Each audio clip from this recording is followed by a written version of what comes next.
Batın ağır Su İlayda. içebilmeyem. Niye? Koymur. Kim koymur? Evimizde ağrıyor. Kim ağlayır? Bazı.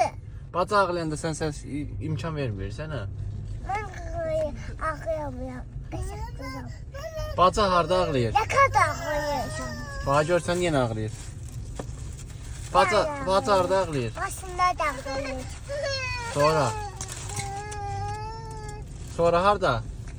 Şurada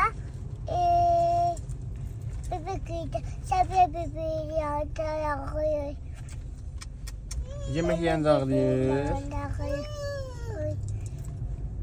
O bebek yiyecek. Sebze Laydan bebeği. başını xarab eləmədən, Lay. Sənin başım xarab oldu. Ne kadar ağrıyor? İlayda, başım Bacı xarab oldu. niye ağrıyorsun? Ne kadar ağrıyorsun? Bir aradın balası. Ne kadar ağrıyor? Neyim ben? Koymuyor ben.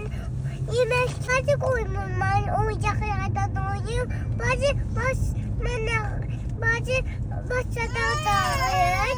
Ben ağrıyamıyorum. Bacı sebze bebeği yanında da ağrıyor. Bacı lemon bebeği yanında da ağrıyor.